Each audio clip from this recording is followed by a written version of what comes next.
Hello बच्चों, स्वागत है आपका हमारे यूट्यूब चैनल करियर कुल C2 में। कैसे हैं आप सभी? आशा करता हूँ बहुत अच्छे होंगे। सभी बच्चे आ जाएंगे और आप लोगों की क्लास स्टार्ट हो चुकी है। तो यहाँ से हम लोग क्लास को स्टार्ट करेंगे और आगे बढ़ेंगे। इससे पहले हम लोगों ने सीख लिया था गोली दर्पण के बारे में।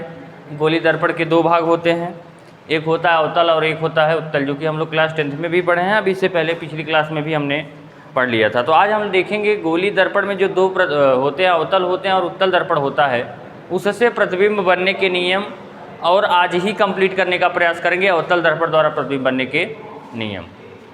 तो चलिए यहाँ से ध्यान रखिएगा। सबसे पहले हम लोग आगे बढ़ेंगे तो यहाँ से चलिए, इधर दिखाई दे रहा है, चलिए तो यहाँ से ध्यान रखिएगा। गोलीय दर्पण द्वारा, सभी बच्चे हेडिंग डालेंगे, गोलीय दर्पण द्वारा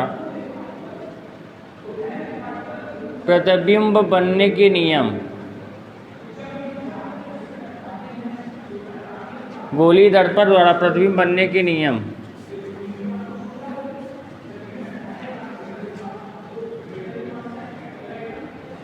ठीक है, ये पॉइंट समझना जरूरी है। ठीक है, इसको आप लोग लिखेंगे।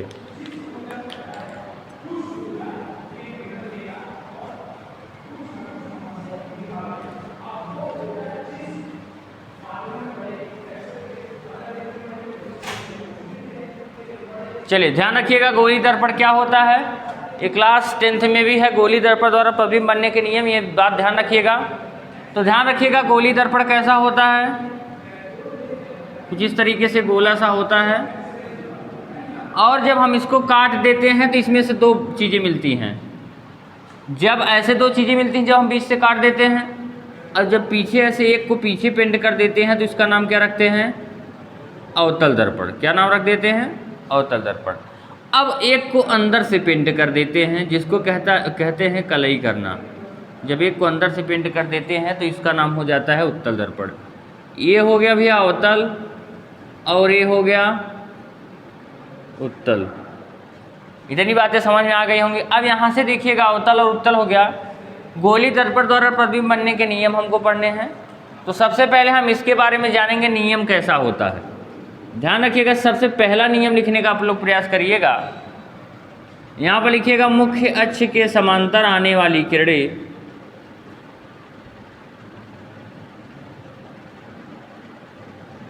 मुख्य अक्ष के समांतर आने वाली किरणें परावर्तन के पश्चात, इसको मिटा देते हैं, अभी इसका चित्र बनाइएगा। परावर्तन के पश्चात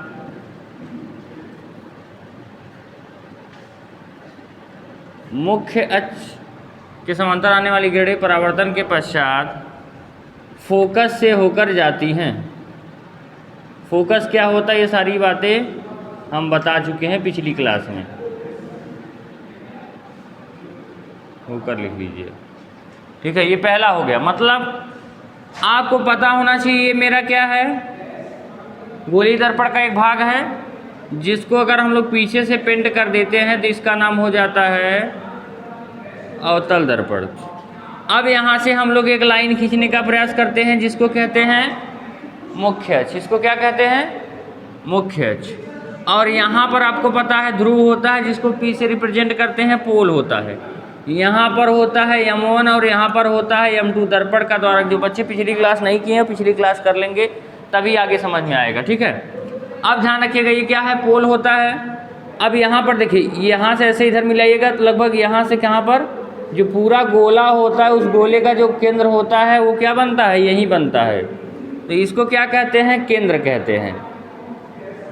तो वक्रता केंद्र कहते हैं, जिसको C से रिप्रेजेंट करते हैं। ठीक है, ये वक्रता केंद्र हो जाता है। इसके और इसके बीच में जो भाग मिलता है उसको F कहते हैं, फोकस। इतनी बातें आप लोगों को समझ में आ गई होंगी। हम थोड़ा सा इसको आगे बढ़ाते हैं। यहाँ पर ध्यान रखिए, कह रहा है मुख्य अक्ष के समांतर। मतलब ये कहना चाह रहा है कि अगर कभी भी मुख्य अक्ष के समांतर, समांतर का मतलब ऐसा कुछ होता है समांतर का मतलब एक सीढ़ी जैसा बनना चाहिए। जैसे अगर यहाँ पर मैं 2 लाइन खींचूँ तो ये दोनों क्या हैं, समांतर हैं। चाहे जैसा हो, ऐसे भी खींचूंगा तो ये भी क्या है, समांतर है। देखिए हमेशा सीढ़ी जैसा, जब भी 2 लाइन सीढ़ी जैसी आकृति बनाती है तो उसको हम लोग क्या कहते हैं, समांतर है। ठीक है, तो इतनी बातें समझ में आ गई। समांतर का मतलब चाहे जैसी लाइन हो, चाहे जिस दिशा में हो, लेकिन वो सीढ़ी बनाए तो वो क्या हो जाती है, समांतर हो जाती है। तो मुख्य अक्ष के समांतर, ये मुख्य अक्ष है, इसके समांतर आने वाली किरणें, परावर्तन का मतलब क्या होता है, टकराने के बाद यहाँ पर टकराएंगी, क्योंकि यहाँ पर क्या है, परावर्तक तल है। टकराने के पश्चात फोकस से, फोकस कहाँ है, यहाँ से, फोकस से होकर जाती है। ये पहला कंडीशन, इधर से आई है और इधर से जा रही है, तो ये क्या हो जाती है भैया, ये हमारी कंडीशन हो जाती है पहली, कि मुख्य अक्ष के समांतर आने वाली किरणें परावर्तन के पश्चात फोकस से होकर जाती है। इसमें कोई दिक्कत, ऐसे चित्र बनाना होगा। गोली दर्पण का अगर नियम पूछ लेगा, गोली दर्पण द्वारा प्रतिबिंब बनाने के नियम, तो पहला नियम लिख किस तरीके से चित्र बना देंगे, कोई दिक्कत। अब दूसरा हो जाता है इसी में, यहाँ पर दिख रहा है नीचे, नीचे दिख रहा है ना। अब मुख्य अक्ष के, अब देखिए अगला हो जाता है वक्रता केंद्र से होकर जाने वाली किरणें। वक्रता केंद्र कहाँ है, यहाँ है। सभी लोग इसको बना लीजिए, वक्रता केंद्र से होकर जाने वाली किरणें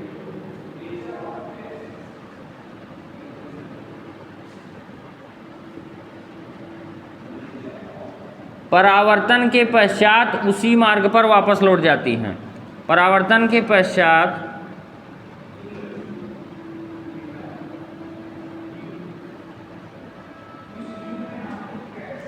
उसी मार्ग पर वापस लौट जाती हैं। इतनी सारी बातें पहले क्लास, पिछली क्लास में बता चुके। देखिए ये क्या हो जाता है हमारा, सेम ऐसे हो गया, या तो इसी में समझने का प्रयास करिएगा। हमने कहा वक्रता केंद्र से होकर जाने वाली किरणें। अब आपको देखिए वक्रता केंद्र कहाँ है, यहाँ है। अगर कोई ये तो पहले कंडीशन का मिटा देते हैं, आप समझिएगा। मतलब ये कह रहा है कि अगर कोई भी किरण वक्रता केंद्र से होकर जाएगी, वक्रता केंद्र ही है, अगर कोई किरण वक्रता केंद्र से होकर जाएगी तो यहाँ पर टकराएगी। मतलब यहाँ तक हमारी बात कंप्लीट हो रही है। वक्रता केंद्र से होकर जाने वाली किरणें परावर्तन, परावर्तन के पश्चात, परावर्तन के पश्चात उसी मार्ग पर, वही मार्ग, यही तो है, उसी मार्ग पर क्या हो जाती है, वापस लौट जाती है। दूसरी कंडीशन हो गई, कोई दिक्कत। दूसरे का चित्र कैसे बनाएंगे आप लोग, इस तरीके से, कोई दिक्कत। अब तीसरी कंडीशन क्या होती है, 3 नियम होते हैं। कितने नियम, 3 नियम। पहला हो गया, दूसरा हो गया। अब तीसरे में क्या होता है, तीसरा, अब यहाँ से ध्यान रखिएगा, तीसरा होता है फोकस, फोकस से होकर जाने वाली किरणें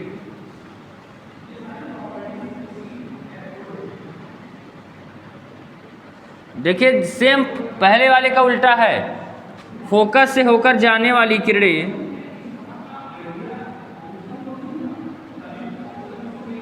परावर्तन के पश्चात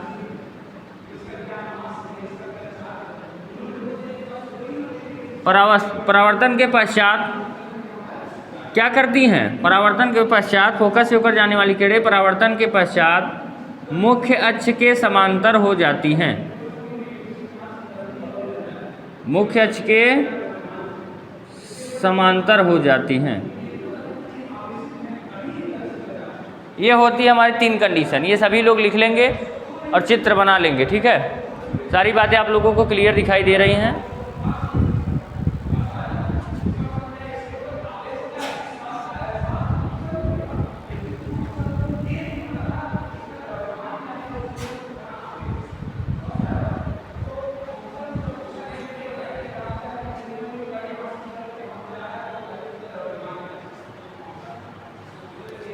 अब इसमें कैसे चित्र बनेगा, देखिए। अब फोकस से होकर जाने वाली, अब ये वक्रता केंद्र से होकर जा रही थी, अब इसको मिटा के फोकस से लेकर जाएंगे। कहाँ से, फोकस से। तो ध्यान रखिएगा फोकस यहीं है। फोकस से होकर जाने वाली किरणें, देखिए परावर्तन मतलब यहाँ से टकराने के बाद क्या होती है, मुख्य अक्ष के समांतर। तो मुख्य अक्ष यही है, इसके समांतर हो जाती है, कुछ इस तरीके से। समझ रहे हैं, इसका चित्र किस तरीके से बन जाएगा, ऐसे। तो 3 नियम होते हैं, ये तीनों नियम आप लोगों को पता होने चाहिए। कोई दिक्कत, आगे बढ़ें।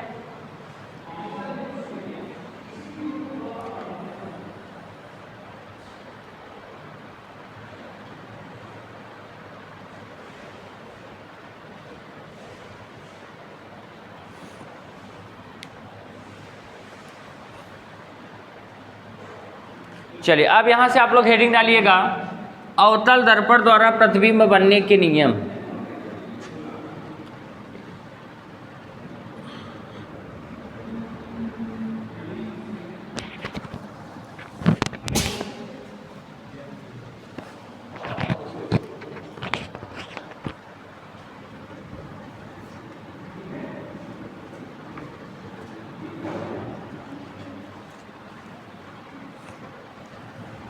हेडिंग डालिएगा, अवतल दर्पण द्वारा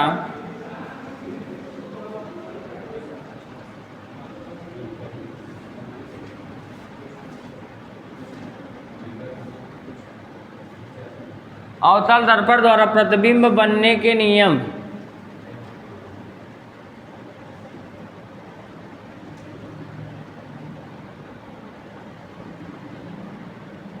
ये नियम कैसे होता है ध्यान रखिएगा। या अवतल दर्पण द्वारा प्रतिबिंब का बनना, पहला कंडीशन होता है जब वस्तु अनंत पर रखी हो।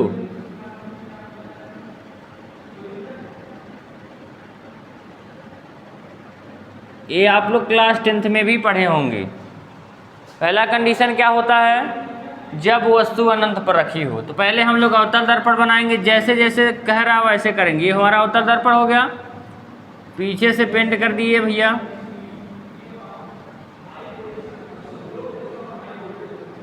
अब कह रहा है कि यहाँ पर हम लोग देखिए, सबसे पहले आप लोगों को क्या करना, जब भी अवतल दर्पण द्वारा प्रतिबिंब बनाने का नियम आप लोग करने चलेंगे तो सबसे पहले आप लोग चित्र बना करिए। उसके बाद यहाँ पर एक लाइन, दूसरा काम क्या करिए, लाइन खींचिए जिसको कहते हैं मुख्य अक्ष। तीसरा काम करिए, यहाँ पर दर्पण का द्वारक बना दीजिए M1 M2। यहाँ पर लिख दीजिए पोल मतलब ध्रुव। यहाँ पर लिख दीजिए C मतलब वक्रता केंद्र। यहाँ पर लिख दीजिए F। इतना सब में किया करेंगे आप लोग। 6 कंडीशन होती है जिसमें हम लोग पहला कंडीशन करने चल रहे हैं। हर 6 कंडीशन में सबको आप इतना काम जरूर करना है। एक तो अवतल दर्पण बनाना है, फिर उसके बाद एक मुख्य अक्ष की लाइन खींचनी है। इस पर 3 बिंदु होने चाहिए, C, F और P। M1 M2 यहाँ पर होता है क्योंकि इन तीनों का काम लगेगा। तो जब वस्तु अनंत पर रखी, अनंत मतलब ये इससे बहुत दूर, भाई दर्पण से बहुत दूर होगी तो अनंत कहलाएगा। तो मान के चलिए दर्पण से बहुत दूर वाली वस्तु यहाँ है, मान के चलिए हम लोग इसको अनंत मान लेते हैं। अब यहीं पर वस्तु को रखने का प्रयास करते हैं, यहीं पर वस्तु को रखने का प्रयास करते हैं। आपको पता है जैसे वस्तु रखेंगे तो इसमें से लाइट ऐसे निकल निकल के ऐसे जाएगी, इधर भी जाएगी, इधर भी जाएगी, ऐसे लाइट जाएगी, ऊपर भी जाएगी। कोई भी चीज़ चमकेगा तो चाहे चारों तरफ चारों दिशाओं में लाइट जाएगी, लेकिन हम लोगों को शीशा जिधर लगा रहेगा उधर ही तो अध्ययन करना है, जिधर दर्पण लगा रहेगा उधर ही तो अध्ययन करना है। इसको मिटा देंगे हम लोग क्योंकि हमको अध्ययन किधर करना है, इधर, तो हम लोग इसको मिटा देंगे। तो अब आप देख रहे हैं कि इसमें से बहुत सारी किरण निकल के आती हैं, लेकिन हम लोग क्या करते हैं, केवल एक ही किरण पर अध्ययन करते हैं, केवल एक ही किरण पर। तो एक किरण ऐसा ले जाते हुए मानते हैं। और जैसे इतना आपने किया, इधर भी मान के चलिए कर लीजिए। जैसे आपने इतना किया, आपने पहला नियम पढ़ा था कि अगर कोई भी किरण मुख्य अक्ष के समांतर जाती है, अभी पहला नियम लिखवाए हैं कि मुख्य अक्ष के समांतर जाने वाली किरणें परावर्तन मतलब यहाँ टकराएंगी, टकराने के बाद कहाँ से होकर जाती हैं, फोकस से होकर जाती हैं। ये हो जाता है भैया फोकस, ऐसे जाती है।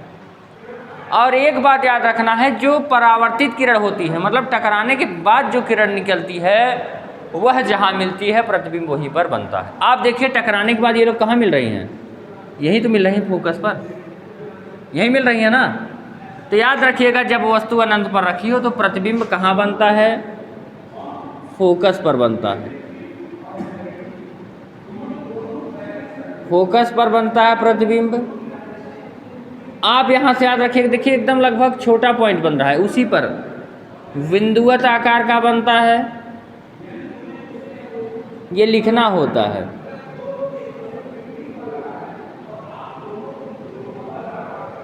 ये पहला कंडीशन हो गया, कोई दिक्कत। अब इसी में दूसरा कंडीशन हो जाता है, पहली बार तो हम लोग अनंत पर रखते हैं, दूसरी बार क्या करते हैं, इन दोनों के बीच में रखते हैं। तो इनफाइनाइट मतलब अनंत और वक्रता केंद्र, इसको आप लोग हिंदी में लिखिएगा, मैं डायरेक्टली लिख दे रहा हूँ। अनंत और वक्रता केंद्र के बीच स्थित हो। हम लोग फिर यहाँ से क्या करते हैं, पहला कंडीशन आप लोग चित्र बना लिए। चलिए यहाँ से हम लोग इसको पेंट कर दिए। हमने कहा पेंट करने के बाद आपको ध्यान रखना, सबसे पहला पॉइंट आप लोग यहाँ से शुरुआत करेंगे P, उसके बाद यहाँ पर आ जाएंगे C और यहाँ पर आ जाएंगे F। इतना बनाएंगे, सब में बनाना पड़ता है। यहाँ पर M1 और यहाँ पर M2 और आप लोगों का इनफाइनाइट यहाँ था। तो अब आप वस्तु को कहाँ रखेंगे, इन दोनों के बीच में, ऐसे ऐसे कर लीजिए। अब आपको पता होना चाहिए लाइट निकल के जाएगी तो ऐसे चारों दिशाओं में ऐसे सीधा आगे पीछे करके जाएगी, क्योंकि लाइट की कोई दिशा तो होगी नहीं कि एक ही फिक्स दिशा में जाएगी। तो आपको ध्यान रखना, एक किरण तो निकल के हम लोग मान के चलते हैं ऐसे जा रही है। फिर आप देखिए कि मुख्य अक्ष के समांतर हो गई ये किरण। आप बल्ब जलाते हैं तो बल्ब जलता है तो चारों दिशाओं में जाता है ना, इधर भी जा रहा होता है, इधर भी जा रहा होता है, ऐसे ऐसे चारों दिशाओं में। तो हम लोग एक किरण पर अध्ययन करने का प्रयास करते हैं। अब देखिए मुख्य अक्ष के समांतर गई, तो मुख्य अक्ष के समांतर जाने वाली किरणें परावर्तन के पश्चात फोकस से होकर जाती हैं। दूसरा कंडीशन क्या हो गया, वक्रता केंद्र। तो दूसरा आप कहाँ से लेकर जाइए, वक्रता केंद्र से लेकर जाइए। दूसरा कहाँ से लेकर जाएंगे, वक्रता केंद्र से। वक्रता केंद्र से होकर जाने वाली किरणें परावर्तन के पश्चात उसी मार्ग पर वापस लौट जाती है ना। पढ़ाए थे दो नियम। पहला नियम कि मुख्य अक्ष के समांतर जाने वाली किरणें परावर्तन के पश्चात फोकस से होकर जाती हैं। दूसरा नियम पढ़ाए थे कि वक्रता केंद्र से होकर जाने वाली किरणें परावर्तन के पश्चात उसी मार्ग पर वापस लौट जाती हैं। हमने कहा जहां पर लौटने वाली किरण मिलेंगी वहीं पर प्रतिबिंब बनेगा। देखिए कहाँ मिल रही हैं, यहाँ मिल रही हैं, यहाँ मिल रही है ना। तो आप कहेंगे प्रतिबिंब कहाँ पर बनेगा, C और F के बीच में। तो आप लिखेंगे C और मतलब वक्रता केंद्र और फोकस के बीच में बनेगा क्या, प्रतिबिंब। प्रतिबिंब क्या होगा भैया, प्रतिबिंब C और F के बीच में बनेगा। कोई दिक्कत। अब इसके बाद क्या हो जाता है, प्रतिबिंब C और F के बीच में बनेगा।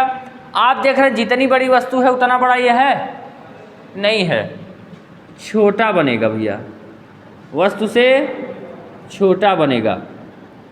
आप देख रहे हैं ये ऊपर साइड है और ये नीचे साइड, तो सीधा बन रहा है, उल्टा उल्टा बनेगा। अगर कभी भी कोई प्रतिबिंब उल्टा बनेगा तो ध्यान रखिएगा वो क्या होगा, वास्तविक होगा।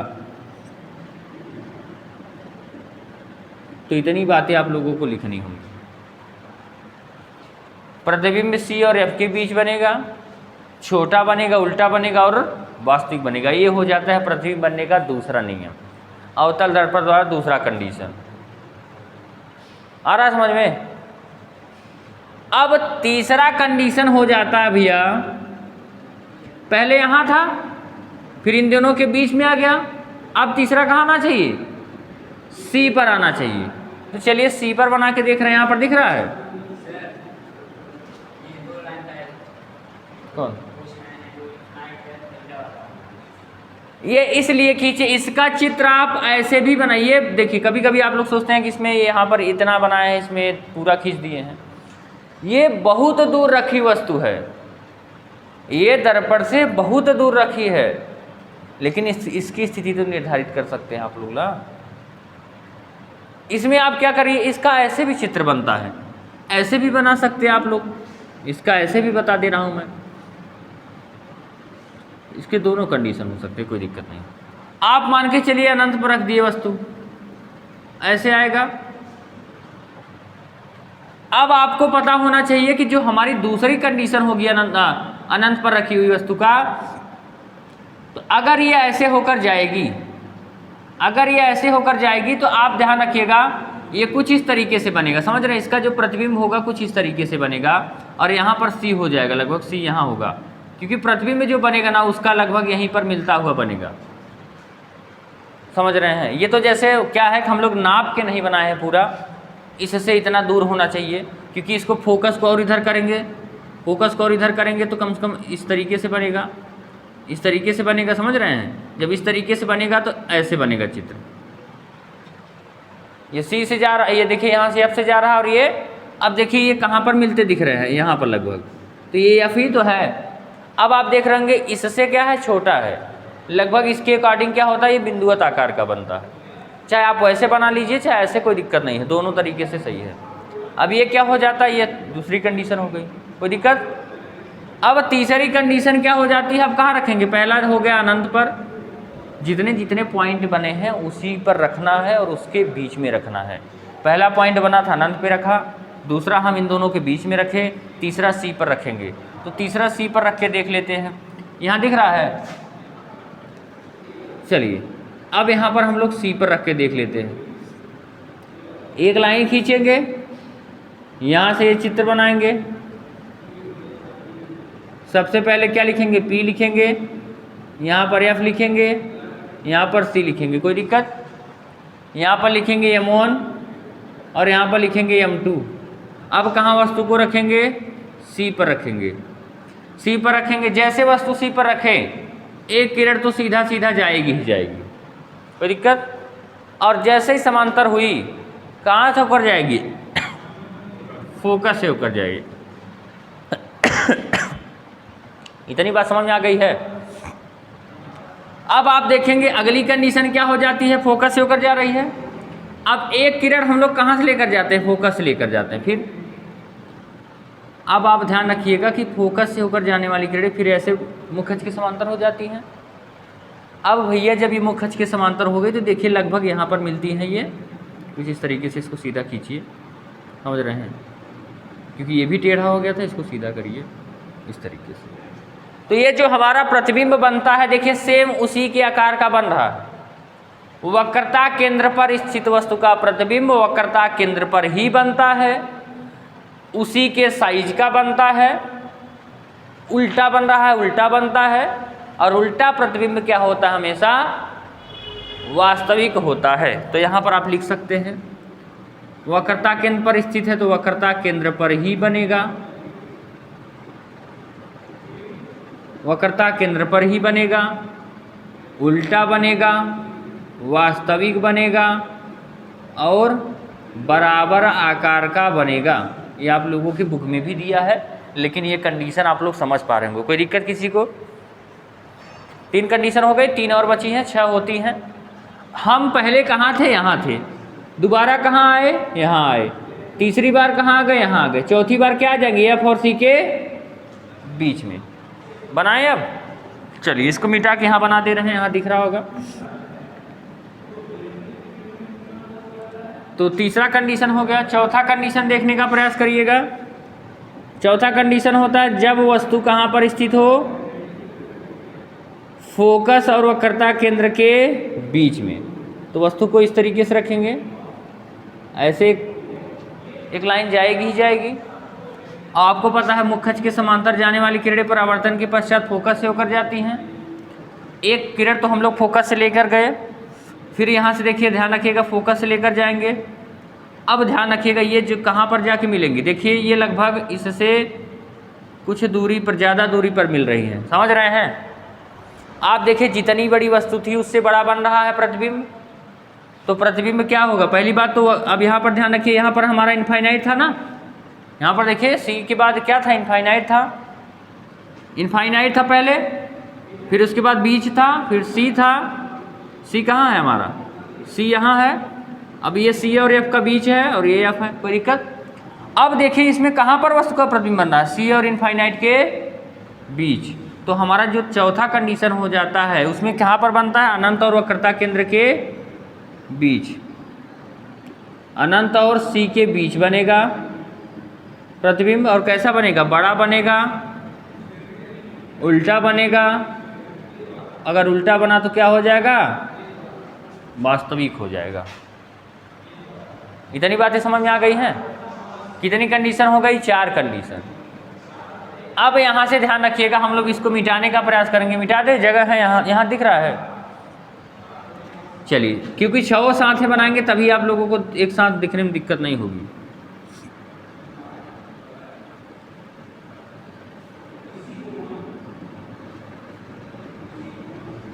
चलिए, अब ध्यान रखिएगा, यहाँ पर मान के चलिए मेरा C हो गया, यहाँ पर F होगा, यहाँ पर P होगा, यहाँ पर M1 होगा, यहाँ पर M2 होगा। अब मान के चलिए हमने कहाँ तक पहुँच गए, यहाँ तक पहुँच गए थे।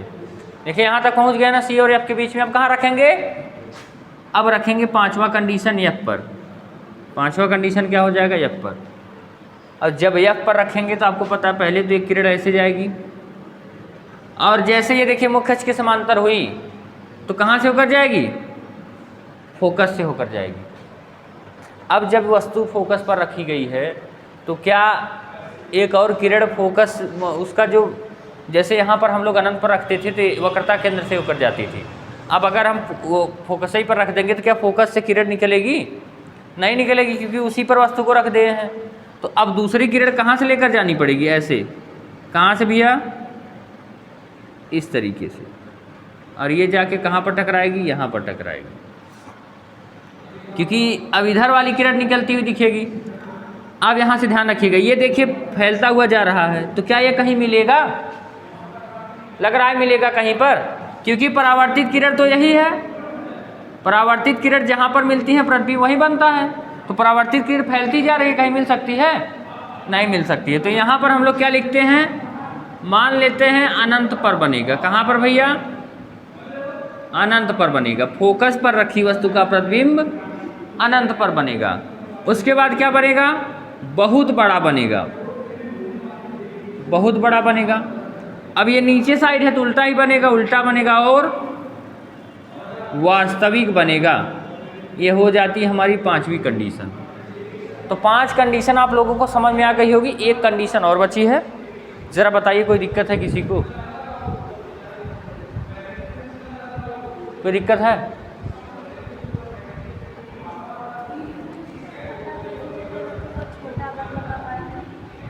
चलिए बता रहे हैं अभी। एक कंडीशन और समझिएगा,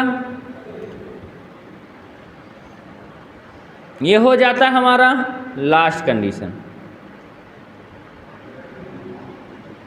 यहाँ पर होता है C, यहाँ पर होता है F और यहाँ पर होता है P। यहाँ तक कोई दिक्कत? यहाँ पर M1, यहाँ पर M2, कोई दिक्कत यहाँ तक तो नहीं होगा। अब हम वस्तु को कहाँ रख चुके थे, यहाँ तक पहुँच चुके थे। अभी यहाँ इसके और इसके बीच में वस्तु को रखेंगे। अब यहाँ से ये जाएगा इधर, जैसे ये मुख्य अक्ष के समांतर हुआ तो कहाँ से होकर जाएगा, मुख्य अक्ष के समांतर जाने वाली किरणें फोकस से होकर जाती हैं। इतना कर लेंगे आप लोग। फोकस के बाद अगली किरण फिर कहाँ से जाएगी, C से होकर जाएगी। कहाँ से, C से। अब C से होकर जाने वाली किरणें परावर्तन के पश्चात उसी मार्ग पर वापस लौट आती हैं। आप देखिए अगर हम लोग इसको बढ़ाएं, अब ये क्या रहा है, ये देखिए यहाँ पर ये दोनों आगे बढ़ती हुई जा रही हैं। ये लगभग आगे जाकर मिल सकती हैं, क्योंकि हमारा जो कुछ इस तरीके से बन रहा है, कुछ इस तरीके से ये आगे आगे जाकर मिल सकती हैं। तो हम सोच रहे हैं कि ये जाकर आगे कहीं पर मिल सकती हैं। तो हम लोग इसको यहाँ पर देखिए, ये यहाँ पर मिल रही हैं तो हम लोग यहाँ पर प्रतिबिंब बना देंगे। कहाँ पर, दर्पण के पीछे। आप देखिए जितनी बड़ी वस्तु है क्या उससे बड़ी दिख रही है। हमेशा आप चित्र बनाएंगे ना, खुद ही पता चल जाएगा बड़ा बन रहा है। देखिए यहाँ पर वस्तु रखे थे, यहाँ पर देखिए इतना ही बड़ा बन रहा था, इतना बड़ा। तो क्या ये इससे बड़ा था, छोटा ही था ना। इसमें देखिए वस्तु को रखे हैं, देखिए इतना ही बड़ा बन रहा है, तो इसके बराबर दिख रहा है ना। आप चित्र बनाएंगे वो खुद ही उतना बड़ा बनेगा। देखिए यहाँ पर ये देखिए बड़ा दिख रहा है कि नहीं दिख रहा है। जहाँ पर ये मिलेगा खुद ही आप लाइन जब मिलाएंगे ना, वो खुद ही बड़ा पता चल जाएगा। तब आप अपने बुक में बना के, कॉपी पे बना के देखिएगा, जब चित्र बनाएंगे तो ऐसा ही बनेगा। तो ये 6वां कंडीशन हो जाता है। अब देखिए ये कहाँ पर बन गया, दर्पण के पीछे बना। अब ये सीधा बना। अगर सीधा बन रहा है तो वो प्रतिबिंब क्या होगा, आभासी होगा, तब वास्तविक नहीं होगा, आभासी होगा। देखिए इससे क्या है, बड़ा बन रहा है, छोटा, बड़ा बन रहा है ना, सीधा देखिए बड़ा बन रहा है। उसके बाद सीधा बन रहा है, सीधा बन रहा है, आभासी बन रहा है, बड़ा बन रहा है। इतनी बात समझ में आ गई है तो आप लोग उतार लेंगे, ठीक है। पहली बात बना लीजिए 6 कंडीशन।